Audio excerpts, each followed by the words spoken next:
Merci. Aide-moi juste à dire bonjour à ton frère, de gauche et de droite. Dis-lui bienvenue dans la présence du grand roi. Bienvenue dans la présence du grand Dieu. Nous ne voulons pas faire partie ou faire comme la religion fait. Dans la religion, les choses sont cadrées. Mais quand on se laisse diriger par Dieu, les choses ne peuvent pas être cadrées. Le maître a dit, le vent souffle et on entend le bruit, mais on ne sait d'où il vient, ni encore vers quelle direction. Les vents s'en vont. Amen. Et nous voulons être malléables sous la main de l'Esprit de Dieu. Seigneur, merci pour ce temps. Je prie pour que ce que tu as prévu de faire, que tu le fasses, Seigneur. Tu sais que nous ne sommes que des instruments inutiles et que toi qui nous donnes une certaine grâce, Seigneur, afin que nous puissions être le canal par lequel tu agiras, mon Dieu. Ce matin, c'est avec toute humilité que je m'efface. Tu sais que je ne suis rien, je ne vaux rien, je ne connais rien et je ne sais rien. Et je veux réellement que ce que toi tu veux faire, fais-le au travers de nous. Que toutes choses, que tout esprit soit soumis à la puissance et au règne du Saint-Esprit en ces lieux. Et que ton peuple soit béni au maximum. Au nom de Jésus. Amen. Amen, amen. Gloire au Seigneur. Merci encore pour votre présence ce matin dans la présence de Dieu. Vous savez, ce n'est pas facile. On s'est fait toujours violence, n'est-ce pas? Avec toutes les contraintes du pays dans lequel nous vivons. Avec les problèmes, les difficultés, les épreuves, le larme, mais aussi les joies. Mais nous nous faisons violence pour venir célébrer Dieu. Parce que nous avons compris qu'il est toute notre raison de vivre. Amen. Et cela ne dépend pas de notre situation, encore moins de notre condition. Amen, amen. Merci pour la confiance que vous nous faites pour nous écouter. Et nos remerciements s'adressent également au Seigneur ainsi qu'à l'homme de Dieu qui nous place encore sa confiance ce matin pour que nous puissions travailler au milieu de vous. Nous allons lire 3 textes et qui nous serviront de base pour la prédication de ce matin. Nous sommes dans le livre de Luc au chapitre 24, le verset 49. Luc chapitre 24. Le verset 49, c'est le maître lui-même qui parle.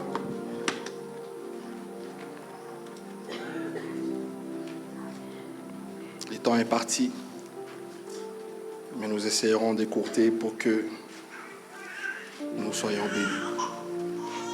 Luc chapitre 24, le verset 49. Il est écrit: voici, j'enverrai sur vous ce que mon Père avait promis. Mais vous, restez dans la ville jusqu'à ce que vous soyez revêtus de la puissance d'en haut. Le deuxième texte, c'est dans le livre de Matthieu, chapitre 6e, le verset 6 et le verset 7.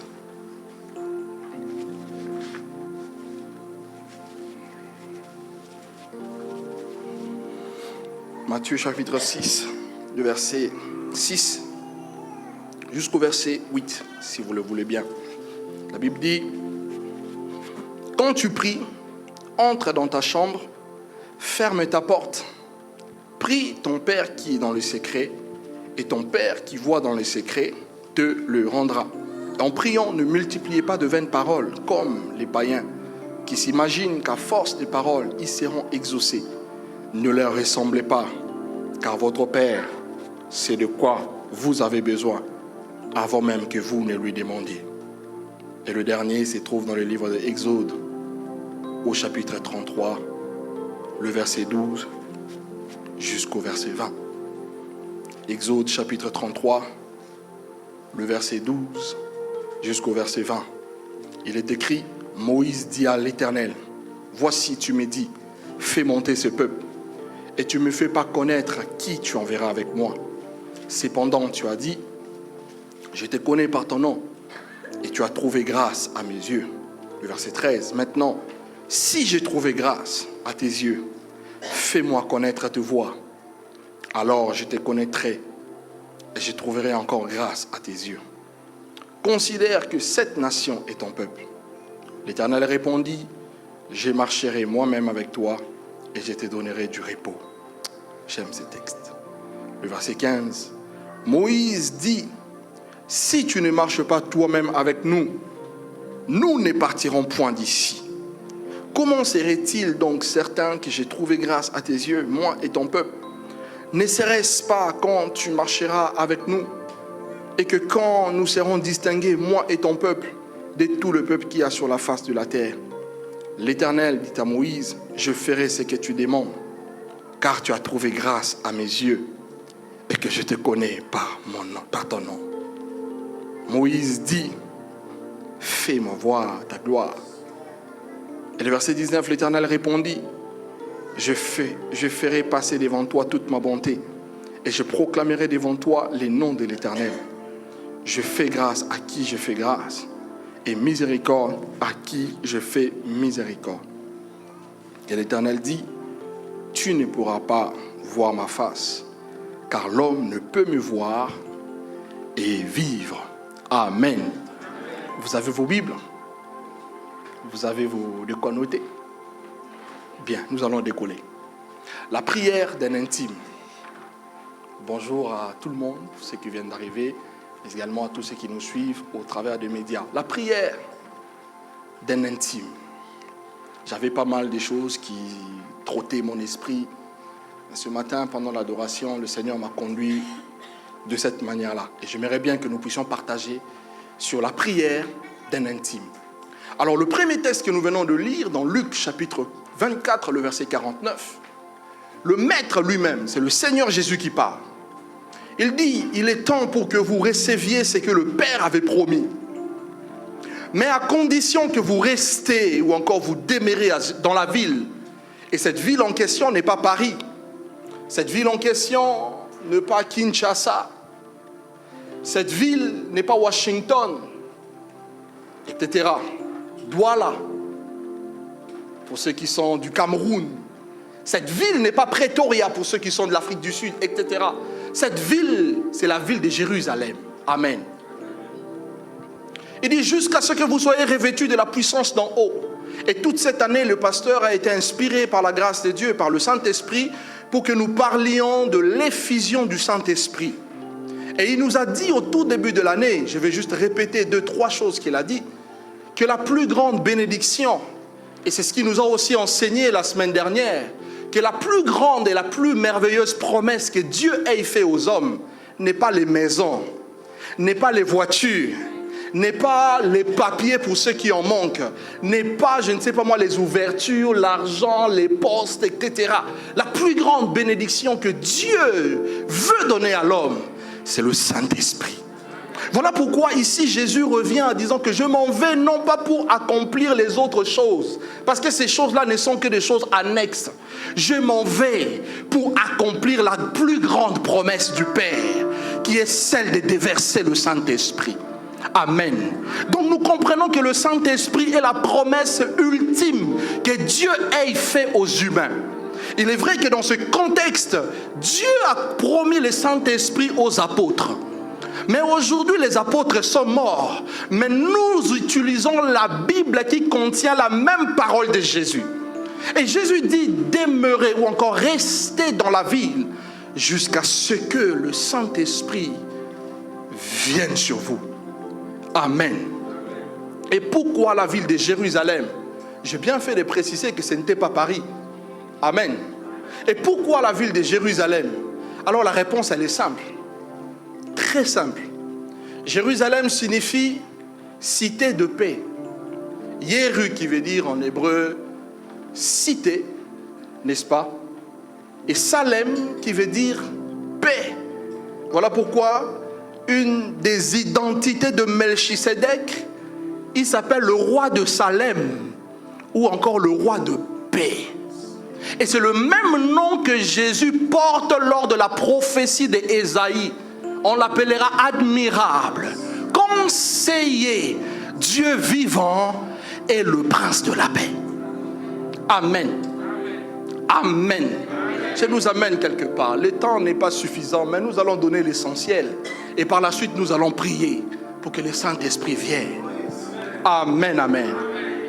Jérusalem qui veut dire la cité de paix. Et lorsque vous lisez les Écritures, notamment dans le livre de 2 Rois au chapitre 21, à partir du verset 4, la Bible dit que j'ai choisi Jérusalem pour faire habiter mon nom. C'est Dieu qui parle. Il dit que j'ai choisi. Il n'a pas choisi Paris. Il n'a pas choisi Washington. Pour nous qui sommes en Afrique, Jésus-Christ n'a pas choisi l'Europe. Parce qu'on pense que la localisation géographique est un élément pour réussir dans la vie. Mes amis, on ne réussit pas dans la vie parce qu'on est dans un pays quelconque. On réussit dans la vie parce qu'on est dans le pays dans lequel Dieu vous voit et Dieu vous veut. Voilà pourquoi la Bible dit que tu seras béni dans le pays que l'Éternel, ton Dieu, te donne. Si Dieu te donne l'Afrique, tu seras béni en Afrique. Si Dieu te donne la France, tu seras béni en France. Si Dieu te donne la Grèce ou encore l'Afghanistan, tu seras béni en Afghanistan. Amen. Jérusalem, la cité de Dieu, ou encore la ville de Dieu. Pourquoi Jérusalem? Parce que Jérusalem, c'est la ville que Dieu a choisie. Ça, c'est la première des choses. La deuxième des choses, pourquoi Jérusalem? Parce qu'à Jérusalem, il y avait la maison de Dieu. Quelqu'un ne m'a pas compris. À Jérusalem, il y avait la maison de Dieu. Lorsque vous lisez dans 2 Chroniques au chapitre 7e, la Bible nous parle du temple qui a été construit par Salomon, n'est-ce pas? Et Salomon fait une prière à Dieu en disant: Seigneur, je sais que tu es Dieu, c'est-à-dire que tu es omniprésent, tu es partout. Mais ta présence n'est pas omniprésente. Je vais dire, ta présence n'est pas manifeste partout, excusez-moi. Donc Dieu est partout, même en enfer, Dieu y est. Mais sa présence n'est pas manifeste partout. Ça veut dire que si en ce moment nous partons d'ici et que d'autres viennent ici, Johnny Hallyday par exemple vient interpréter ici, mais ces lieux ici ne seraient plus église. Et pourtant nous nous rassemblons ici.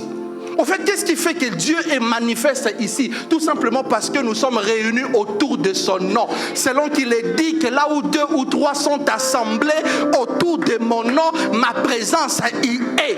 Donc la présence de Dieu était manifeste à Jérusalem parce qu'il y avait le temple.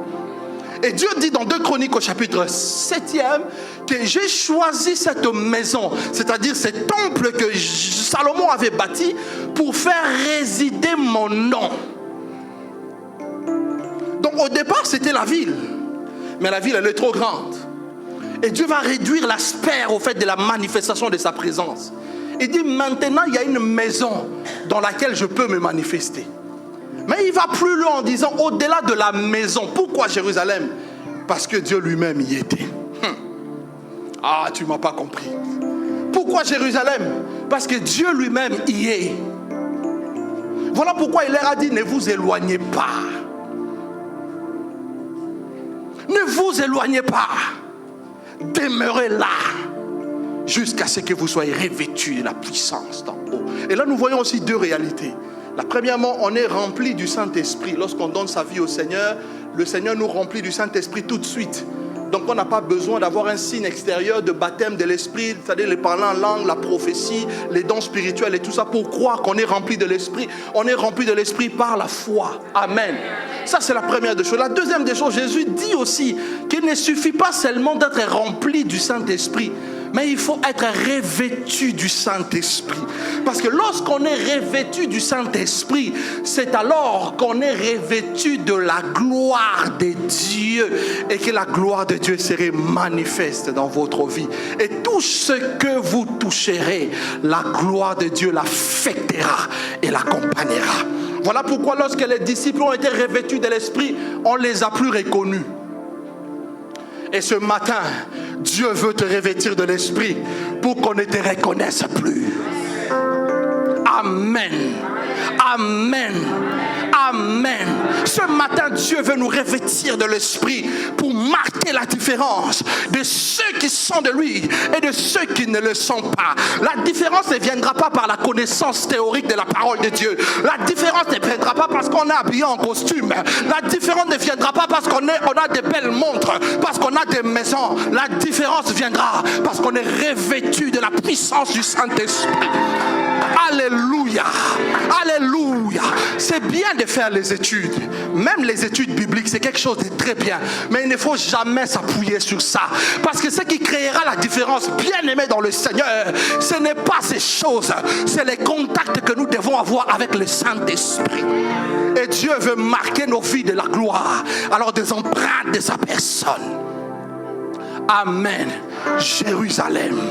Et Dieu dit, cette promesse pour s'accomplir, elle est conditionnelle. Il faut demeurer à Jérusalem. Ça, c'est la première des choses. Et deuxième des choses, pourquoi le Saint-Esprit? Vous savez, mes bien-aimés, le Saint-Esprit, comme je l'ai dit à l'introduction, c'est la promesse ultime. Pourquoi?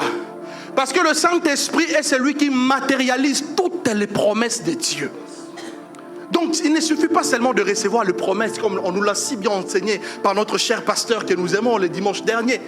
Mais c'est la personne qui amènera la vie. C'est la personne qui t'aidera à toucher, à palper ses promesses. C'est le Saint-Esprit. Voilà pourquoi il nous faut être revêtus de l'Esprit de Dieu. L'Esprit est celui qui amène la vie dans les Écritures. C'est pour cela que la Bible dit que la chair, la lettre est tue. Mais le Saint-Esprit vivifie. Amen. Le Saint-Esprit est celui qui apporte la gloire de Dieu dans une vie. Amen. Je ne parle pas d'église. Je ne parle pas des courants doctrinaux. Mais je parle de la personne du Saint-Esprit. La Bible dit dans le livre de Jean chapitre 1er, le verset 14. Et la parole de Dieu a été faite chair. Et elle a habité parmi nous, pleine de grâce et de vérité. Et nous avons vu sa gloire. À chaque parole et à chaque promesse que Dieu libère, il y a une gloire qui y est attachée. Et c'est l'Esprit de Dieu qui t'aidera à palper cela. Amen. Amen. Amen. Merci Seigneur. Pourquoi le Saint-Esprit? Parce que le Saint-Esprit permet à Dieu de pouvoir se faire un nom dans l'histoire. Vous savez, quand nous prions beaucoup le Dieu d'Abraham, j'ai l'habitude de le dire, parce que le Seigneur un jour m'a ouvert les yeux pour que je comprenne cette vérité. Dieu ne veut pas que nos vies ressemblent à Abraham. Les Écritures nous ont été données pour nous servir d'exemple, afin que nous tirions des enseignements. Mais il y a une histoire particulière que Dieu veut écrire avec toi. Mais Dieu ne le fera que par l'entremise de l'Esprit de Dieu. Voilà pourquoi l'apôtre Paul dit dans le livre de 2 Corinthiens chapitre 3e, le verset 3, il dit, vous Corinthiens, vous êtes manifestement une épître de Christ, écrite par notre ministère. Il dit non avec de l'encre, mais avec l'Esprit de Dieu vivant, non sur les tables de pierre, mais sur les tables de chair, sur le cœur. Amen. Et l'Esprit de Dieu veut que Dieu écrive une histoire avec toi. N'es-tu pas fatigué du conformisme? N'es-tu pas fatigué d'être comme tout le monde? N'es-tu pas fatigué de prêcher comme tout le monde? N'es-tu pas fatigué de chanter comme tout le monde? N'es-tu pas fatigué de travailler comme tout le monde? Quelles sont les empreintes que ton Dieu laisse dans cette histoire et dans cette génération? Il n'y a que le Saint-Esprit qui peut t'aider, mon frère et ma soeur. Voilà pourquoi Dieu dit, demeure à Jérusalem. Et ce matin, nous voulons prendre des résolutions. Vous savez, c'est bien beau de prêcher. Plus ça va, j'ai dit au Seigneur, je préfère me taire. Parce que tu es aussi puissant pour convertir l'humanité entière. Mais il est l'heure pour que nous te voyions. Et c'est pour cela que la prière de Moïse, malgré les prodiges, il a fondu la mer Rouge en deux. Montrez-moi ces prédicateurs contemporains qu'il a fait. Je n'en connais pas. Mais Moïse dit à Dieu, au début de tout ce que je vis, fais-moi voir ta gloire. Mais c'est quoi la gloire de Dieu? Nous allons y répondre. Amen. Amen, amen. Le Saint-Esprit peut redonner de la couleur à ton mariage, peut redonner de la couleur à ton ministère. Le Saint-Esprit peut permettre à ce que Dieu puisse rentrer dans l'histoire au travers de toi. Ta famille est une famille brisée, ce n'est pas le problème de Dieu. Le Saint-Esprit est capable de restaurer les choses et de faire de toi un prémisse, c'est-à-dire un premier. Amen. Le Saint-Esprit est capable de te donner le droit d'aînesse. Ce n'est pas un problème que je sois dernier ou pas, ce n'est pas un problème. Le problème, c'est l'Esprit de Dieu. Amen, amen. L'Esprit de Dieu est capable de te positionner là très haut. La Bible dit une ville construite sur la montagne ne peut être cachée. Le Saint-Esprit, voilà pourquoi nous avons besoin de lui. Mais pour que l'Esprit se manifeste, il faut que nous demeurions à Jérusalem. Mais c'est quoi Jérusalem? Vous allez me dire, mais frère, il faut que je m'envole, je vais à Charles de Gaulle, Air France. Pour nous qui sommes français, nous avons tellement peur du terrorisme. Parce que si je prends Air Maroc, oula, vous connaissez la suite. Et hier, l'épreuve de Air Maroc a fait ses preuves hier. Bon, vous comprenez ce que je voulais dire. Panique totale. Ah non, il faut que je prenne Air France. Vous savez, c'est entre les mains des Français. Le Français, pour qu'un avion atterrisse en France, mais il faut que je prenne Air France. Dois-je prendre Air France pour aller à Jérusalem? Non. Parce que Jésus a dit, l'heure vient, elle est déjà venue, femme, où ce n'est plus à Jérusalem qu'on adorera le Père. Il est vrai que le salut vient des Juifs, mais ce n'est plus à Jérusalem. Pourquoi? Parce que j'ai donné ma vie à Golgotha et que le voile du temple qui contenait Dieu était déchiré. Dieu est sorti. Et où est-ce que Dieu se trouve? Dans l'intimité. Où est-ce que Dieu se trouve? Dans la chambre haute. Où est-ce que Dieu se trouve? Dans le secret. Alléluia. Voilà pourquoi on n'a plus besoin d'aller à Jérusalem. Même à Paris, je vais aller plus loin, je vais te choquer. Même dans la salle de bain, tu peux rentrer en contact avec l'agneau de Dieu. Même dans les trains, même en dormant, l'Esprit de Dieu peut venir à ta rencontre. Alléluia. Alléluia. Je vais prêcher ce matin. Excusez-moi, ça fait tellement longtemps, j'enseigne tellement. Mais ce matin, je veux prêcher la parole de Jésus pour que nous soyons bénis. Le but n'est pas de nous exciter. Et qu'à la fin de ces programmes, vous disiez que les frères prêchent bien. Si Dieu n'en a rien à faire. Et laissez-moi vous dire, moi aussi, j'en ai rien à faire. Le but, c'est de nous emmener vers Dieu. Le ministère que Jean a reçu, la Bible dit, il marchera sur la terre avec l'esprit et la puissance d'Élie pour amener le cœur des hommes vers Dieu. Voilà pourquoi il a été nommé comme le plus grand. Non pas à cause de miracles qu'il a fait, parce qu'en réalité, le plus grand miracle n'est pas le fait que les paralytiques marchent. Le plus grand miracle, c'est la repentance. Amen. Amen. Amen. Jérusalem. Et voilà que les disciples vont rester à Jérusalem.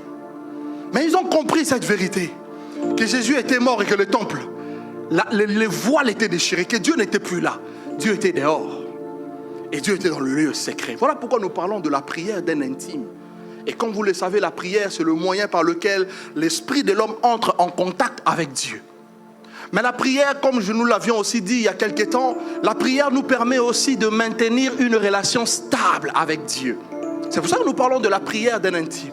Et un intime, c'est qui? Un intime n'est tout simplement une personne avec qui on peut partager certains secrets, certaines vérités de sa vie, ses faiblesses, ses forces, ses joies, ses épreuves, ses douleurs. C'est celui-là un intime. C'est celui-là qui a accès au mystère caché d'une personne. Tel que je suis, j'ai un mystère caché de ma vie. Vous connaissez certainement une partie de ma vie. Il y a aussi des grands sujets de ma vie que vous ne connaissez pas. Amen. Et c'est là, peut-être pas seulement moi, même vous, tel que vous êtes là. Alléluia. C'est lui-là un intime. C'est vrai que nous parlons de la prière d'un intime. La prière, elle est importante pour être revêtue de la puissance du Saint-Esprit. Premièrement, la prière est le temps que nous dédions à Dieu. Au-delà du fait que la prière soit un moyen par lequel nous rentrons en contact avec Dieu, la prière est également un temps que nous donnons à ce Dieu qui est notre intime. Amen. C'est pour cela que lorsque vous lisez la Bible, dans le livre de Actes au chapitre 1er, la Bible dit que Pierre et Jean montèrent ensemble au temple à l'heure de la prière. Et nous ne serons pas efficaces, bien-aimés. L'Esprit de Dieu ne viendra pas sur nous d'une manière permanente si nous n'avons pas personnellement un temps que nous avons réservé à Dieu. Et je vais encore vous choquer. La croissance spirituelle ne dépend pas du temps que tu passes en collectivité ou encore ensemble. Il est vrai qu'il faut que nous communions. Mais Dieu te fera croître par rapport au temps que tu investis dans sa présence et d'une manière personnelle. Et je vais ouvrir une parenthèse en disant que de la même manière que tu prends les résolutions dans ces temps que tu as déterminé de chercher Dieu, laisse-moi te dire que Dieu te cherchera aussi. Parce que dans l'intimité, il n'y a pas que seulement une personne qui donne. Il y a je te donne et tu me donnes aussi. Je prends ce qui est à toi, toi aussi tu prends ce qui est à moi. Voilà pourquoi, lorsque vous lisez Genèse 2, la Bible dit que Dieu se présente à Adam et lui pose la question, Adam, où es-tu? Amen. Il y a des moments où tu chercheras Dieu, mais il y a aussi des moments où Dieu te cherchera. Et ce matin, je viens comme un porte-parole de Dieu pour te dire que le temps où Dieu va te chercher est arrivé. Dieu te cherchera au nom de Jésus. Amen. Amen, amen. Deuxièmement, la prière est un état de communion que nous avons et que nous entretenons avec les seigneurs. C'est pour cela que l'apôtre Paul dit dans 1 Corinthiens, dans 1 Thessaloniciens, le chapitre 5e, le verset 17, il dit prier sans cesse. Mais comment je peux prier en dormant? Je suis dans la douche. Comment je vais prier? Je suis au travail. Comment je vais prier? Non, c'est un état d'esprit. Une communion permanente avec Dieu. Amen. Et troisièmement, ça nous amène quelque part, ne vous inquiétez pas, bien-aimés. Troisièmement, la prière est aussi un lieu. C'est pour cela que je le disais tout à l'heure, Dieu a déterminé Jérusalem pour se manifester.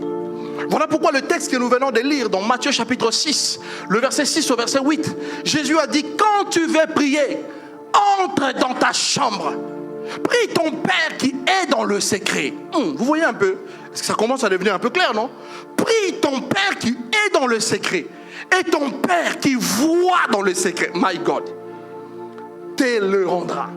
Autrement dit, t'exaucera. Amen.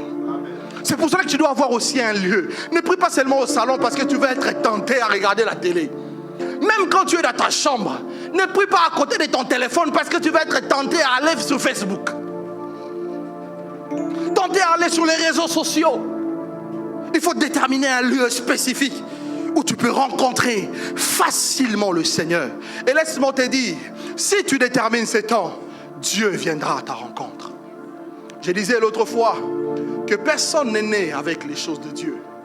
Aucun homme n'est né avec l'onction. Aucun homme n'est né avec une gloire quelconque. Même moi qui vous parle, je ne suis pas né avec ces choses. Mais le temps que vous consacrerez et votre détermination fera que Dieu investira des grâces et des choses extraordinaires en vous qui étonneront le monde. Et lorsque nous parlons de la présence de l'Esprit, je vais encore clarifier, nous ne voulons pas dire que vous allez tous devenir des prophètes. Est-ce qu'on peut me dire un amen, s'il vous plaît? Nous n'allons pas tous devenir des prophètes. Nous ne serons pas tous des grands évangélistes comme T.L. Osborne. Nous ne serons pas tous des grands pasteurs. Mais l'Esprit de Dieu vient nous oindre pour que le nom de Dieu soit connu, quel que soit le milieu dans lequel il nous plante. Au travail, Dieu écrira une histoire. Tu ne veux pas être un directeur vraiment. Tu ne veux pas être directeur. Ma soeur, tu ne veux pas être directrice. Pourquoi nous limitons seulement Dieu dans les prophéties, les songes et les paroles en langue? Amen. Je sais que je choque, mais ce n'est pas grave. C'est la vérité. L'Esprit de Dieu peut faire de toi une femme influente. Amen. Le Saint-Esprit peut aussi faire de toi un grand homme de Dieu, comme notre frère là. En très peu de temps. Bon. Amen, amen. Le Saint-Esprit de Dieu. Tu ne veux pas ça? Ah, moi je le veux. Je veux être directeur. Ce n'est pas incompatible. On peut être pasteur et directeur. On peut être pasteur et un grand businessman. Ce n'est pas incompatible. Il faut croire à l'Esprit de Dieu. Amen, amen. Voilà pourquoi les disciples cherchèrent Dieu dans le secret, dans la chambre haute, Parce que Dieu avait dit, prie, ferme ta porte. Là, le Père est là. Et là, le Père t'exaucera.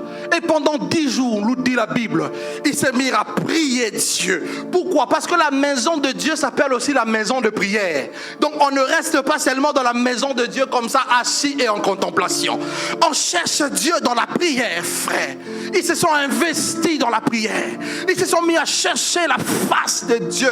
La Bible dit que 10 jours après, leur histoire a changé. 10 jours après, le christianisme a commencé. Je vais être l'initiateur de beaucoup de choses. C'est eux. Dieu a commencé l'église avec eux. Et lorsque nous parlons de père des églises, ou encore le père de l'église, nous voyons les colonnes qui sont les apôtres. Et l'Esprit de Dieu leur a marqué et ils ont bouleversé leur temps. À l'époque, il y avait des hommes intelligents qui avaient étudié la parole de Dieu. Mais Dieu n'en a rien à faire de ça. La Bible dit que Dieu prend les choses faibles du monde pour confondre le fort. Dieu prend les choses folles pour confondre le sage. Dieu prend les choses méprisables pour confondre celle qui est, afin que nul ne se glorifie devant lui. C'est pour cela que l'évangile que je te prêche ce matin, je vais te dire que Dieu n'a rien à faire de ton passé. Dieu n'a rien à faire de ce que tu as vécu hier. Le Seigneur n'a rien à faire de ta réputation. Le Seigneur a besoin de ta foi aujourd'hui, car ta foi sera le mobile pour transformer toute ton histoire et toute ta génération. Amen. La prière d'un intime. Et Dieu met en garde l'intime qui doit prier sur 2 choses. Il dit, le verset 6, le verset 7, il dit, quand bien même tu te retrouveras dans la chambre haute, dans le secret, avec moi, en train de communier avec moi, mais avant que je ne t'exauce, tu dois faire attention à 2 choses. La première, c'est l'hypocrisie. Que quelqu'un m'aide à dire hypocrisie. Hypocrisie. Il dit, lorsque vous priez, ne soyez pas comme des hypocrites. Mais comment les hypocrites font? Les hypocrites, en réalité, un hypocrite, c'est celui qui sait se déguiser. Ce n'est pas lui, mais il prend la forme d'eux. Vous savez, je ne suis pas le frère du tout. Lui, quand il fait de la louange, je dis, ah là là, tu dis, mais oh, chacun son don, vraiment. C'est extraordinaire, c'est merveilleux. Mais je ne peux pas le copier.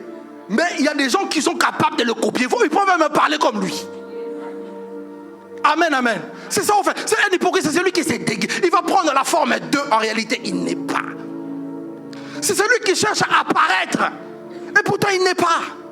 Et le temps dans lequel nous vivons, bien-aimés dans le Seigneur, c'est le temps où beaucoup cherchent nous sommes des hypocrites. On cherche à faire des choses pour être vus. Je viens à l'église pour être vu. Je sers à l'église pour être vu. Je suis à côté du pasteur pour être vu. Je prie pour être vu. Je n'ai pas besoin de dire que je prie beaucoup ici. Qu'est-ce que vous avez à faire avec ma vie intime? Mais moi-même je sais. Et Dieu aussi au ciel sait. Amen. C'est pour cela que Paul dit, je vous dis la vérité, je prie en langue plus que vous tous ici. Mais à l'église, je préfère dire 5 mots avec mon intelligence pour que vous soyez édifiés que 10 000 paroles en langue. Pourquoi? Parce que celui qui parle en langue ne parle pas aux hommes, mais il parle à Dieu. Or, la prière d'un intime, on parle à Dieu et non aux hommes. C'est pour cela que si vous êtes là et que vous avez soif de l'intimité avec Dieu, il faut beaucoup prier en esprit. Et si vous n'avez pas ces dons, vous savez, moi j'ai toujours dit que c'est le meilleur don spirituel qui existe. J'ai dit à Dieu, prive-moi de tout. Prive-moi des dons de révélation. Prive-moi des dons de guérir les malades. Mais ne me prive pas du don de parler en langue. Parce qu'il me permet d'être en intimité avec Dieu et de s'édifier moi-même. Même quand tout ira mal, ma seule ressource serait Dieu et moi-même. Mes amis, la persécution arrive. Cette persécution qui arrive, nous serons dispersés. Ah oui. Et l'Europe ici, l'Europe va devenir un tas de pièces. Ça va aller très mal ici. C'est pour ça que si vous êtes africain, il faut bénir Dieu. Pour une fois, il faut bénir Dieu. Si vous êtes sud-américain, il faut bénir parce que les choses vont changer. Et je ne le dis pas par prétention. Mes amis, il ne faut pas fermer les yeux sur l'Afrique. Il y a quelque chose qui arrive. Même les politiques le disent. Il n'y a que nous les chrétiens qui ne croyons pas. Et surtout nous les Africains que Dieu a menés dans ces pays qui ne croiront pas. On voit tellement les belles maisons, les belles voitures et on n'y croit pas. Alléluia. La prière d'un intime. La prière d'un intime. Ne fais pas des choses pour être vu. Ne prie pas pour être vu. Dieu reproche aux pharisiens. Il dit, vous les pharisiens, vous aimez tout ce qui est élevé. Vous aimez tout ce qui est élevé. Et c'est ce qui nous arrive dans ces temps. On aime, personne ne veut rester dans le secret. Tout le monde veut être vu. Surtout avec les réseaux sociaux. Tout le monde est pasteur là-bas. Tout le monde est prophète. Amen, amen. Personne ne veut rester dans le secret de Dieu. Afin de permettre à Dieu de te communiquer sa sémence. Personne ne veut y rester. Mais tout le monde veut être vu. Je suis pasteur, prophète, évangéliste, etc. Amen. Deuxième chose, Dieu dit, faites attention à l'ignorance. Il dit, quand vous priez, ne soyez pas comme les ignorants qui multiplient les paroles, sachant qu'à cause de paroles, Dieu les exaucera. Mes amis, c'est pour ça que la religion elle est vraiment fausse. Parce que dans la religion, on va te dire, il faut dire cette prière, 7 fois machin, tout ça. Mais Dieu n'est pas dedans.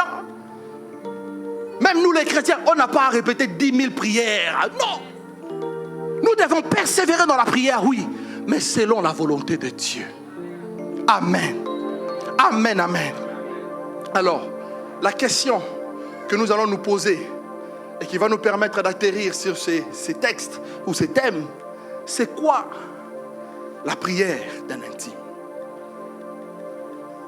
La prière d'un intime est cette prière qui est fondée premièrement sur la révélation de Dieu comme Père. La prière d'un intime est celle qui est fondée premièrement sur la révélation de Dieu comme Père. Voilà pourquoi Matthieu chapitre 6 verset 9, tout de suite après, la Bible dit, quand tu pries, voici donc comment vous devez prier. Notre Père qui est aux cieux. Amen. Donc quelqu'un qui est proche de Dieu ne considérera pas Dieu comme étant un être aussi lointain. Quelqu'un qui est proche de Dieu ne le considérera pas comme un grand-père, comme un oncle, comme un cousin. Celui qui est proche de Dieu comprendra que le Dieu qu'il prie est son Père. Et lorsque nous parlons du Père, la notion qui est attachée à la paternité, ne veut tout simplement dire que Dieu est ta source. La source de ton bonheur, la source de ta paix, la source de ta joie, la source de ta prospérité et la source de ta bénédiction. Il faut croire que Dieu est ta source. Il est la source de tes joies. Il est la source de ta force. Il est la source de ta puissance. Il est la source de ta notoriété. Il est la source de ta grâce. Dieu est ma source. C'est pour cela que quand Dieu devient une source, frère, quand on a soif, on va à la source. C'est pour cela que nous ne voulons pas des chrétiens dépendants. Vous savez, la maturité spirituelle se jauge aussi dans la capacité de pouvoir dépendre de Dieu et moins des hommes. On peut s'approcher des hommes pour recevoir un conseil parce que nous ne connaissons pas tout. Mais en réalité, nous ne devons pas dépendre des hommes. Amen. Et quand Dieu devient ta source, tu ne dépendras plus des hommes. Quand je parle des hommes, aussi bien de toi-même. Tu dépendras de Dieu et de Dieu seul. Deuxièmement, la notion de la paternité veut tout simplement dire que Dieu est responsable de ta vie. Ça veut dire que quel que soit ce qui t'arrive, le bien ou le mal, c'est Dieu qui le permet. Jérémie nous dit, y a-t-il pas quelque chose d'étonnant? Tous les biens et tous les maux ne viennent que de l'Éternel. Comment tu peux expliquer ça? Et Amos dit, arrive-t-il un malheur dans une ville sans que l'Éternel Dieu en soit l'auteur?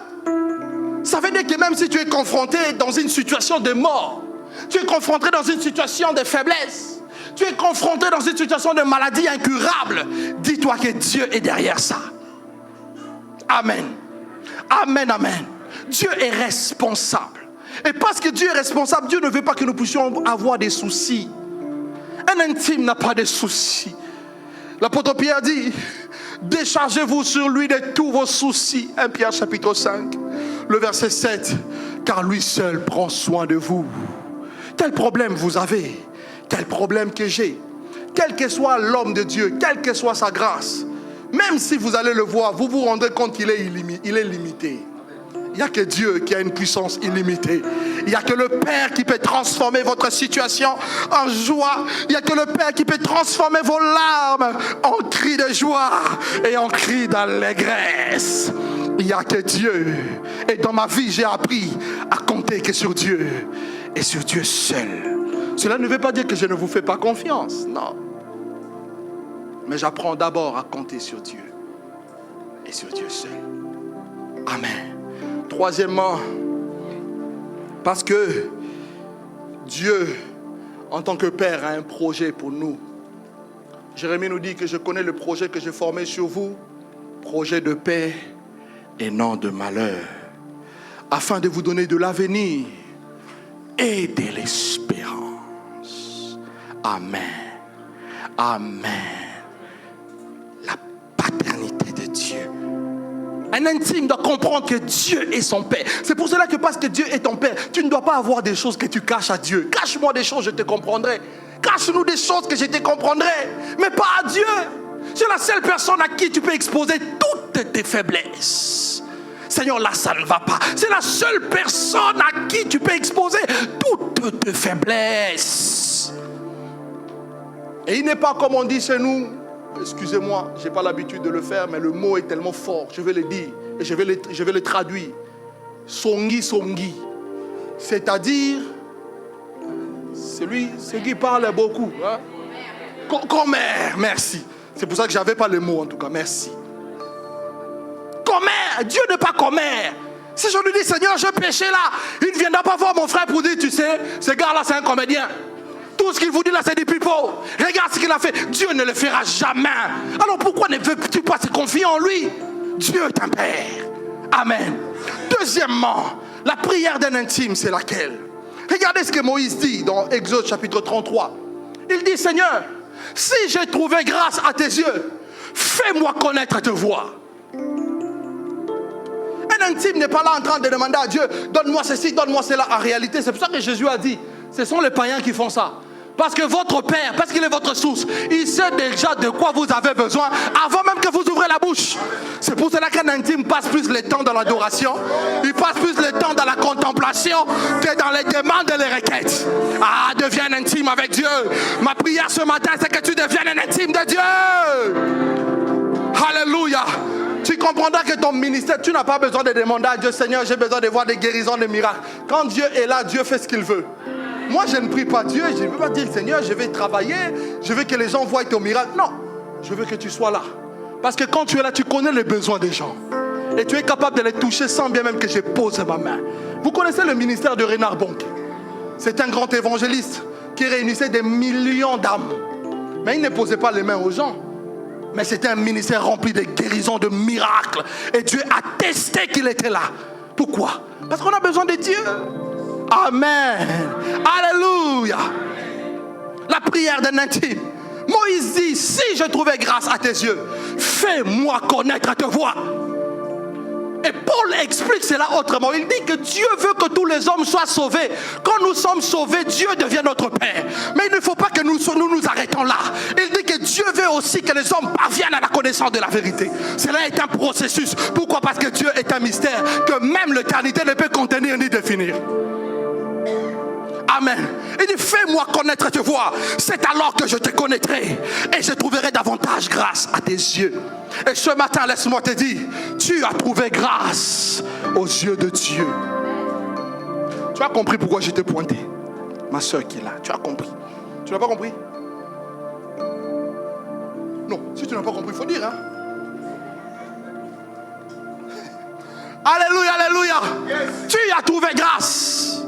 Et la Bible dit que nous qui avons trouvé grâce auprès de Dieu par le salut, nos noms sont écrits là-haut. C'est pour cela que nous l'avons chanté. Donc toi qui as donné ta vie à Christ, ton nom est au ciel. Mais le nom au ciel ne suffit pas. Mais il faut que Dieu nous fasse connaître ses voies. Mais c'est quoi les voies de Dieu?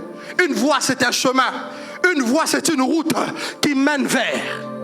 Et quand Moïse dit à Dieu, montre-moi tes voies, en réalité Moïse veut dire à Dieu, montre-moi le chemin qui mène vers toi. Parce qu'il a compris que la dimension qu'il a goûtée de Dieu hier n'était pas comparable à ce que Dieu était réellement. Amen, amen. Voilà pourquoi il lui dit, montre-moi le chemin qui mène vers toi. Je vais dire par là, je vais évoquer 3 choses. Que la prière d'un intime, cette prière-là est basée sur la connaissance personnelle que nous avons de la personne de Dieu. Et aucun ministère, frère, aucune vie ne peut se vivre par copie. Le Dieu que je vous prêche n'est pas le Dieu qu'on m'a présenté. Du moins, je vais dire que l'évangile que nous prêchons est le même. Mais le Dieu que je prêche au travers de l'évangile qui m'a été annoncé n'est pas celui qu'on m'a prêché. Paul dit, l'évangile que je vous amène, je ne l'ai ni reçu ni appris, mais c'est par révélation. Et moi, j'aime la révélation. J'aime la révélation. C'est le monde de Dieu. Quelqu'un peut dire, c'est le monde de Dieu. La révélation va te distinguer. La révélation va te distinguer. Là où tout le monde fait 10 000 efforts, tu as besoin d'un mot. Jésus a dit à Pierre, jette le filet. Et pourtant toute la nuit il a travaillé sans rien recevoir. Jésus lui révèle et dit, là, jette le filet. Et ce matin, Dieu veut te dire, jette le filet. Ce matin, Jésus te dit, jette le filet. Et que ta prière doit être basée sur la connaissance personnelle de sa personne. Et Paul dit, je prie Dieu pour que Dieu vous donne un esprit de sagesse et de révélation dans sa connaissance. Il faut toujours demander à Dieu, révèle-toi à moi. Je veux te connaître. Je vais apprendre à te connaître. Je vais apprendre à te connaître. Je vais apprendre à te connaître. Je veux apprendre à te connaître. Je veux apprendre à te connaître. Je veux te connaître. La connaissance personnelle de Dieu. Et Jésus dit que personne ne connaît le Père si ce n'est le Fils. Et personne ne connaît le Fils si ce n'est le Père. Et c'est lui à qui le Fils veut le révéler. Tu l'auras la révélation. Le chemin en réalité dont parlait Moïse, ce chemin n'est rien d'autre que Jésus. Voilà pourquoi il dit dans Jean chapitre 14, le verset 6, je suis le chemin, la vérité et la vie. Personne ne vient au Père que par moi. Maskata karabaskanta. Je sens le ciel ouvert en ce lieu. Maskendo brose broske, masimbronde broskande bo kama. Alléluia. Papa, monte avec moi.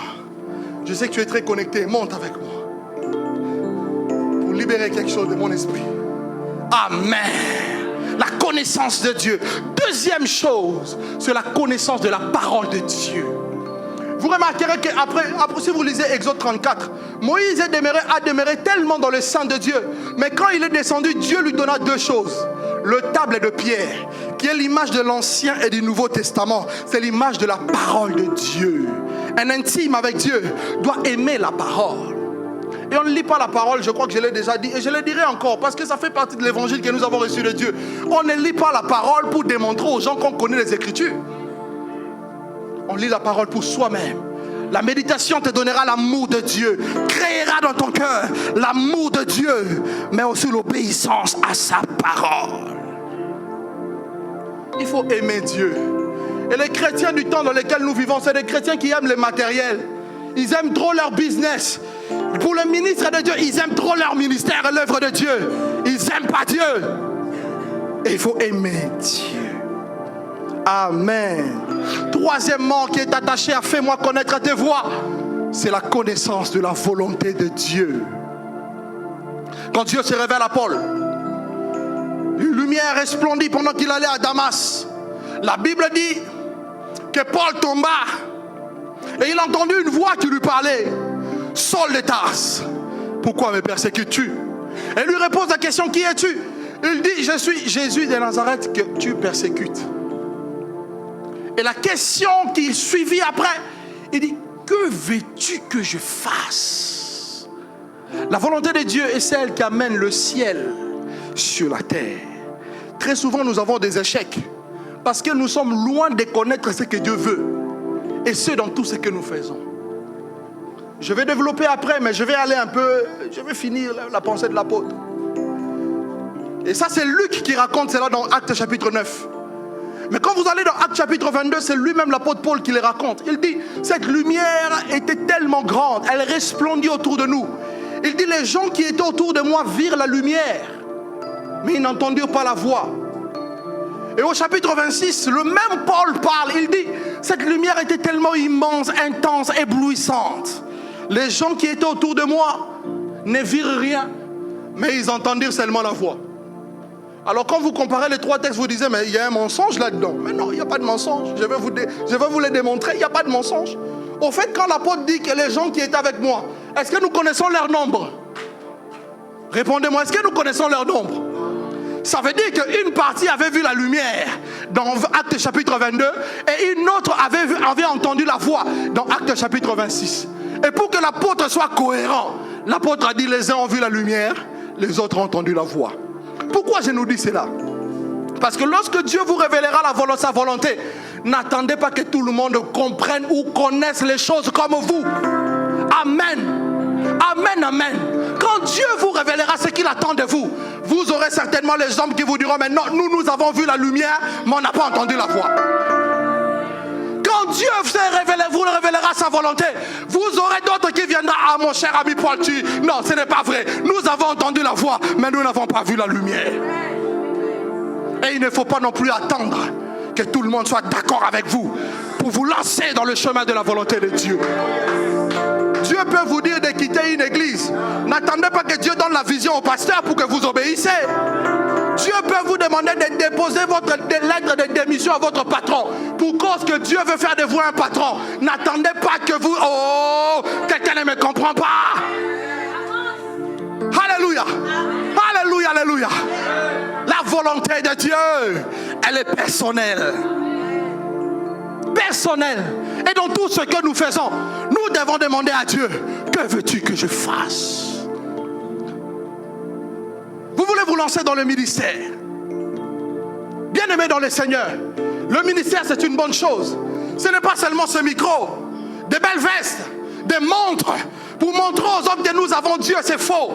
Bien-aimés dans le Seigneur, il y a les démons derrière le ministère. Il y a les diables derrière le ministère qui veulent vous détruire et vous amener en enfer. C'est pour cela que la Bible nous interdit. La Bible dit qu'il ne puisse pas avoir un grand nombre d'enseignants. Et laissez-moi vous dire encore une chose, que derrière le ministère, il y a Dieu lui-même. Et que Dieu n'est pas seulement bonbon, Dieu n'est pas seulement chocolat, Dieu n'est pas seulement bon, Dieu tue aussi. Lisez les Écritures. Vous connaissez Uza? La gloire de Dieu l'a tué. Dieu fait mourir aussi.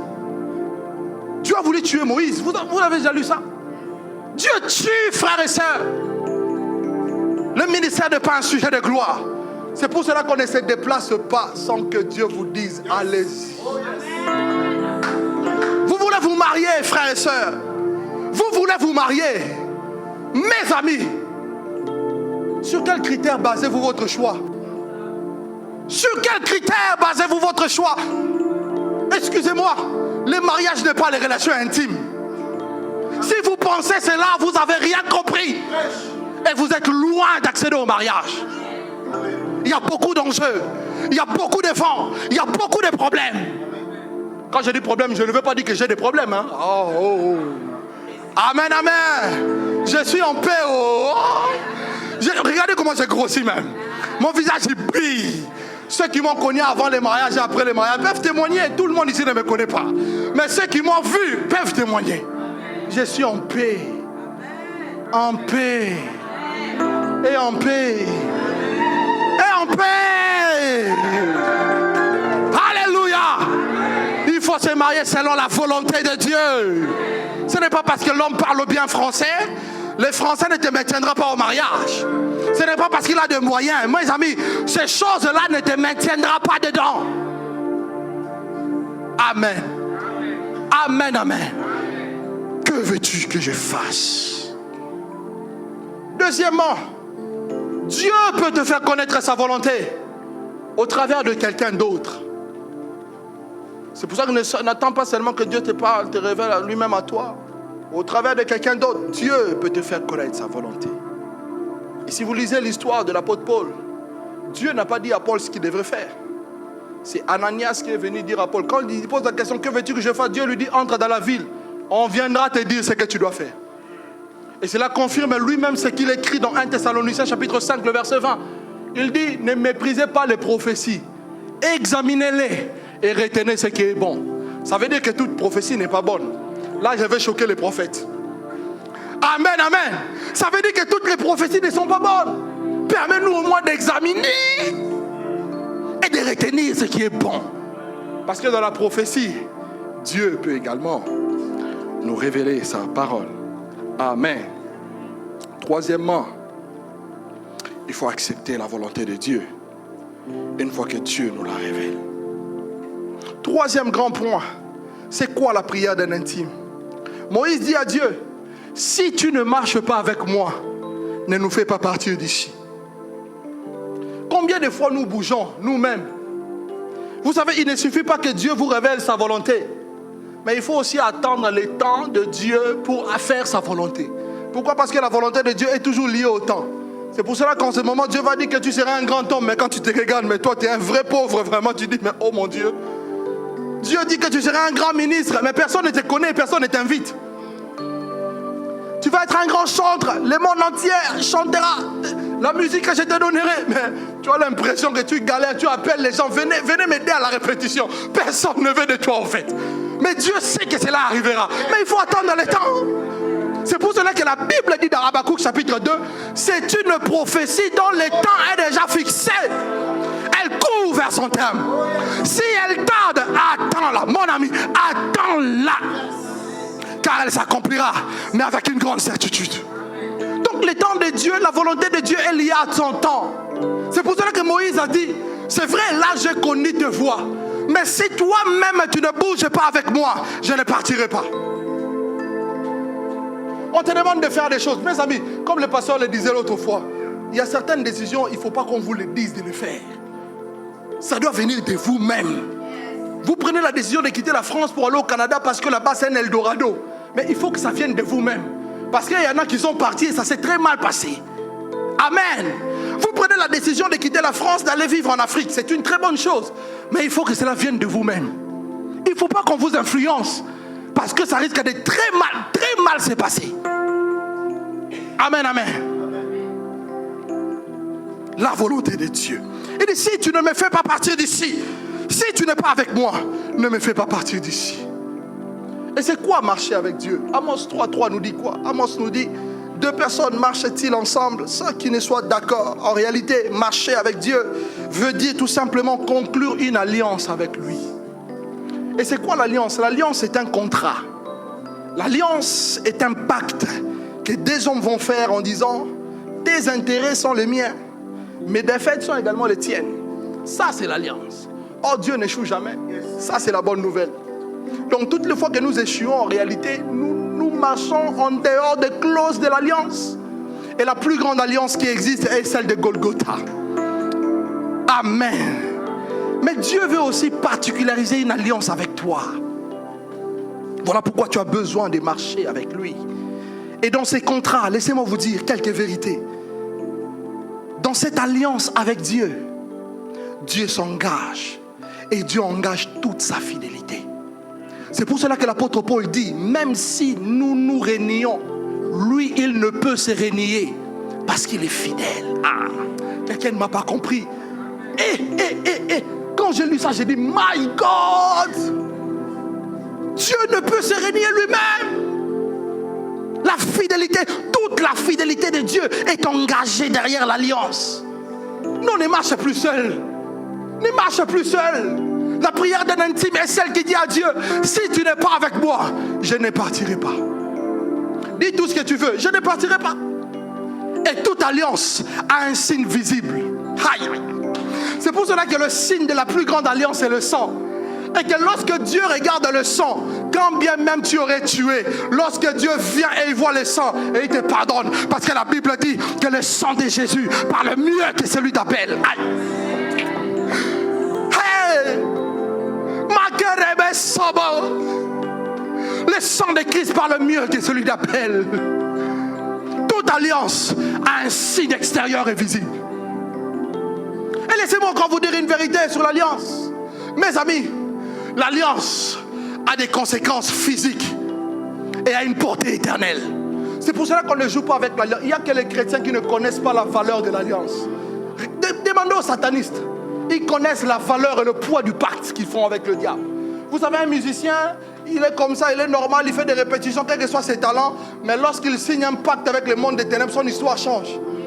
Parce que la plus haute, il y a une chose qui est une portée élevée spirituellement, c'est l'alliance. Mais nous les chrétiens, nous négligeons l'alliance. Nous négligeons l'alliance. Et Dieu veut conclure une alliance avec toi. Dans l'intimité, par rapport à ta prière, il y aura une alliance qui sera conclue avec toi. Et c'est pour cela que lorsque Dieu exprime cette alliance à Moïse, il dit, je suis le Dieu lent, bon, lent à la colère, riche en bonté. Un Dieu qui étend sa miséricorde jusqu'à 1000 générations, mais qui punit également l'iniquité des pères aux enfants jusqu'à la 3e ou à la 4e. Elle est éternelle, l'alliance. Voilà pourquoi les choses que tu fais, tu dois toujours mesurer la portée de ce que tu fais. Moi, je sais que mes enfants seront très bien dans la vie. Ce n'est pas l'orgueil. Je le sais très bien qu'ils seront très bien dans la vie. Et si jamais Dieu faisait de nous des pères spirituels aussi, je sais que mes enfants spirituels seront très bien dans la vie. C'est pour cela qu'il faut prendre des décisions. Des vraies décisions. Pour conclure l'alliance avec Dieu. Et dans ces contrats, Dieu s'engage lui-même pour t'accompagner. Amen. Et vous savez pourquoi Dieu a-t-il délivré Israël? Ce n'est pas à cause de l'esclavagisme, homme de Dieu. Israël souffrait, mais ce n'est pas à cause de leur souffrance que Dieu les a libérés. Dieu les a libérés à cause de l'alliance. Voilà pourquoi lorsqu'il se révèle à Moïse, il dit, je me suis souvenu de mon alliance avec Abraham, Isaac et Jacob. Donc ce n'est pas à cause de... C'est pour ça que l'alliance, elle est trop forte. Il faut la faire avec Dieu. My God, il faut la faire. Parce qu'il y a des moments où Dieu regardera les signes de l'alliance et il se souviendra. Et Dieu se souviendra. Que Dieu se souvienne de toi au nom de Jésus. Amen, amen. L'alliance avec Dieu. Et Moïse dit, s'il n'y a pas cette alliance, ne me fais pas partie d'ici. Et quelles sont les conséquences lorsqu'un homme marche selon le principe ou les clauses de l'alliance avec Dieu? Premièrement, vous avez l'assurance. Vous ne voyez pas ce matin que je prêche avec assurance? Vous ne sentez pas qu'il y a l'assurance? Et je n'ai peur de personne. Même si on ramenait François Hollande ici, il va entendre l'évangile de Dieu. L'assurance que Dieu donne. Quand tu poses le pas, on te dit, frère, Dieu est vraiment avec toi. Toi, tu as l'assurance. Tu es sûr vraiment que ce frère-là, c'est ton mari? Regarde comment il bégaye même. Oh. Oh, tu fais semblant, on dirait que tu ne pries pas pour le mariage. Je sais que tu pries pour ça, mais Dieu veut t'envoyer quelqu'un de bien. Dieu, écoute-moi, Dieu va t'envoyer quelqu'un de bien. Ce n'est pas un frère, c'est une soeur. Dieu va te donner un homme de bien. Et ce n'est pas vous deux non plus. Amen, amen, amen. Ce n'est pas pour autant que Dieu ne vous donnera pas quelqu'un de bien. Je prie pour que cela soit ainsi dans vos vies au nom de Jésus. Amen, amen. L'alliance avec Dieu. Alléluia, alléluia, alléluia. L'assurance. Dieu dans la Bible dit que le juste a de l'assurance comme un jeune lion. Tu veux démarrer une affaire, tu as l'assurance. Tout le monde te dit, tous les paramètres économiques démontrent que tu ne réussiras pas. Mais toi, tu as l'assurance. Tu veux démarrer un ministère, tout le monde te dit que... Mais qui te dit qu'ici, tu peux réussir? Mais tu as l'assurance. Quand Dieu marche avec toi, Dieu te donnera la réussite. Tout ce que tu toucheras, la réussite t'accompagnera. La Bible dit que l'Éternel était avec Joseph et Dieu fit prospérer la maison de Potiphar. Quand Dieu marche avec toi, tu ne connaîtras jamais l'échec. Je dis bien jamais. Tu ne connaîtras jamais l'échec quand Dieu marche avec toi. Frère Sylvain, monte avec moi. Touche mon esprit, s'il te plaît. Ce n'est pas de la magie, hein? Ne vous inquiétez pas, on se comprend. Touche, Seigneur. Lorsque Dieu marche avec toi, Dieu te donnera le succès. Le succès tant recherché, le succès dans le ministère, le succès dans les affaires. Dieu te donnera le succès. Le succès au travail, tout le monde ne réussit pas. Dieu te donnera le succès à l'école. Alléluia. Reçois l'adoration de notre victoire, s'il te plaît. Alléluia. Dieu te donnera la victoire. La Bible dit que l'Éternel te donnera la victoire sur tous tes ennemis. Quel est donc cet ennemi-là? Est-ce la pauvreté? Est-ce le manque? Est-ce le célibat? Est-ce un mari de nuit? Est-ce une femme de nuit? Quel est donc cet ennemi? La Bible dit, Dieu te donnera la victoire sur tous tes ennemis. Quand Dieu marche avec toi, Dieu te donnera de la victoire. Alléluia. Dieu te donnera la victoire sur le péché. Dieu te donnera la victoire. Dieu dit à Ésaïe, même quand tu traverserais le fleuve, les eaux ne te submergeront pas. Quand même tu passeras par le feu ne te consumera pas. Dieu te donnera la victoire, même dans les épreuves, même dans les calomnies, même dans les larmes, même devant la mort. Dieu te donnera la victoire. Reçois l'adoration, reçois l'adoration. Alléluia. Marcher avec Dieu.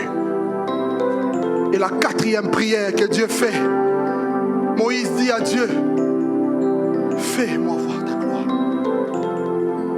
Mais c'est quoi cette gloire? Est-ce le miracle? Est-ce l'argent? Est-ce une bonne situation sociale?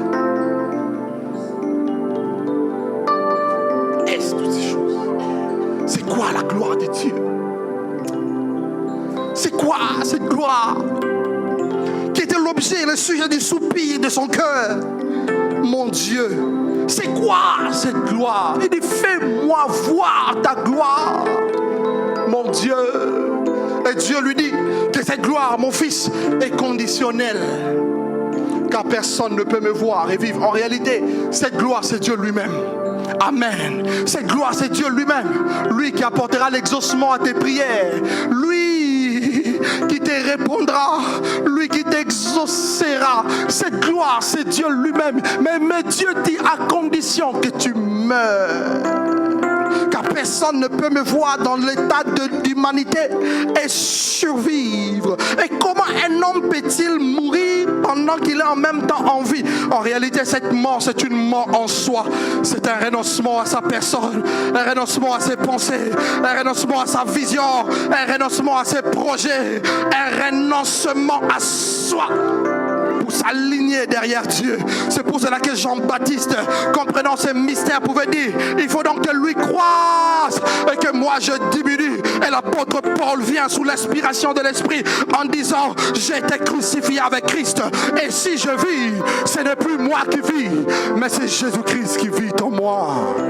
Je sens le ciel se déployer. Nous pouvons nous lever. Nous pouvons nous lever. Commence à parler à Dieu. Je finis par dire, laissez le piano m'accompagner. Laissez le piano m'accompagner. Tu peux t'asseoir là, s'il te plaît. Cette gloire, elle peut être nommée dans le temps présent, mais cette gloire peut être aussi nommée dans les temps à venir. Et la gloire que Dieu nous réserve n'est pas seulement une gloire dans le temps dans lequel nous vivons, mais c'est une gloire à venir. Et Dieu m'a dit ce matin pendant que je priais, mon fils, que la bénédiction ne t'aveugle pas. Mon fils, que la gloire même de Dieu dans le temps présent ne t'aveugle pas. Mon fils, que les problèmes ne t'aveuglent pas. Mon fils, que tes combats ne t'aveuglent pas. Il y a une gloire à venir. Il y a une gloire gloire qui a une portée éternelle. Paul dit que les souffrances du temps présent ne seront pas comparables à la gloire qui sera manifestée pour nous. Et puisque cette gloire est manifestée dans le temps dans lequel nous vivons, la Bible dit que l'Esprit de Dieu et l'épouse disent viens, viens Seigneur.